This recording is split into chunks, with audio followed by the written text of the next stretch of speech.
Arizona absolutely has to win. I think, Kevin. Like, I don't think there's any room to lose this basketball game at home. And we're talking a little bit of TCU, Damon. Yeah, let's do it. A little bit of TCU preview. We all know I've been doing it on my Twitter. X amount of sleeps until Arizona comes back. It feels like a year since Arizona basketball has played an actual game. Damon, TCU, if you look at them right here, what are you thinking? You see the ratings for points per game. They're not gonna score with the best of them, but we know what they are going to do. They're going to lock you up. Look at that defensive rating, 18th best in the nation. What are your first impressions of the Horned Frogs? Yeah, I mean, I think that this is a pretty telling graphic, right? This is how Jamie Dixon and the Horned Frogs like to play basketball. This is their DNA of their team.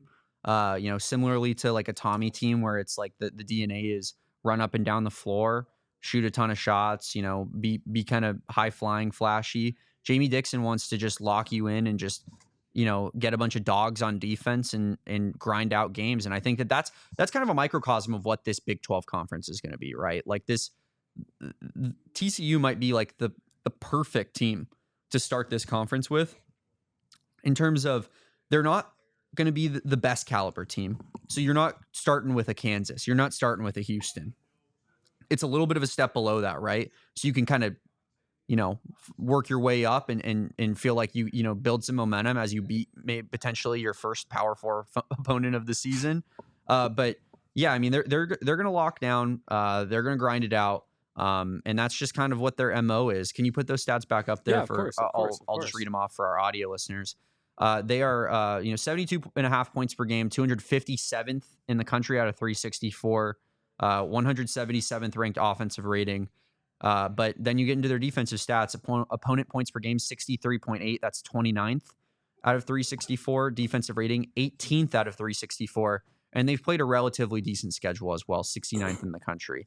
So, yeah, I mean, I think, this team is a good team. There really isn't a whole lot of bad teams in this conference. No.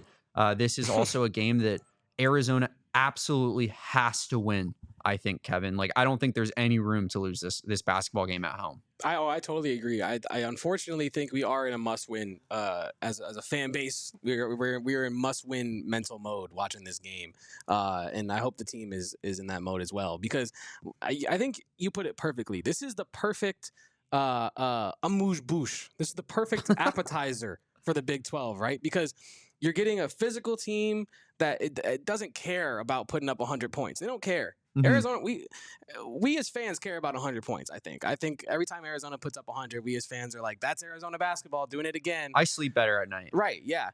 The Big 12 teams don't give a mess about none of that at all. And I think that this is going to be a nice preview for it. Now, they are missing Frankie Collins.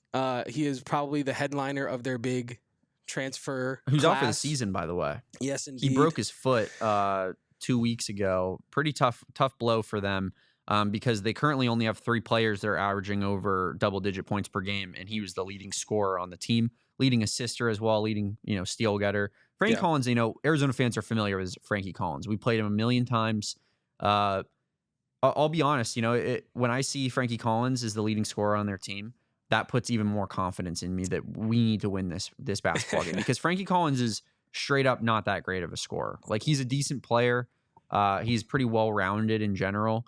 But the guy doesn't shoot very well. He's not all that great from a scoring standpoint. I mean, 42% field goal percentage this season on those 11 points per game. But that's in non-conference play against a lot of weaker opponents. Not everyone plays like a Tommy Lloyd non-conference schedule like Arizona does. But to be fair, Kevin, they do have a good amount of scorers that are all in the same realm. So even putting Frankie to the side, they have 5 guys averaging over 9 points per game. So they're kind of getting it from a mixture of their team there.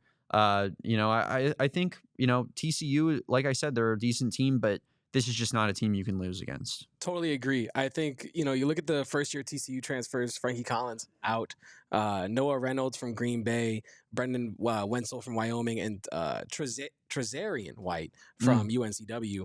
And I think the most notable player that kind of stood off the page to me when I was previewing this was David Punch.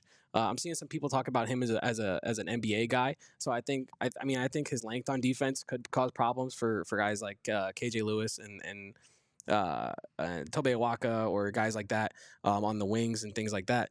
But yeah, when I look at this TCU team, if Arizona lets TCU look like they can actually score the basketball, that's a problem. Arizona should be able to lock up TCU. And now the problem is going to be, can Arizona score against TCU? Yep. I personally would love to see this be the game that Caleb Love says, I'm back. I never left. I'm Caleb Love. I'm Caleb Love. You I'm must an have forgot All-American. that Yeah. I do this when it matters, when the chips are down. I do this. And I hope that we get that game as fans. And we know Jaden Bradley's going to show up. Everyone knows that. He shows up week in, week out. It doesn't matter. And yeah, I think this is going to be a really tough test, a really good first conference game test for Arizona. Who do you think is the X factor for Arizona in this game coming up, Damon? I think Caleb Love's the X factor. And I would say a mixture of Caleb Love and KJ Lewis are the X factor for every game for the rest of the season for me. Because I feel like I'm getting what I need from Jaden Bradley. I feel like I know who Trey Townsend is. I feel like I know that our bigs are not necessarily going to put up big scoring numbers, big offensive outputs. The gray area on this team is how can those wings that we came into the season thinking, oh my God, stars, KJ Lewis, Caleb Love, stars. How are those wings going to be able to perform for the rest of this season? I think that that's pretty much the catalyst for how this team is going to do.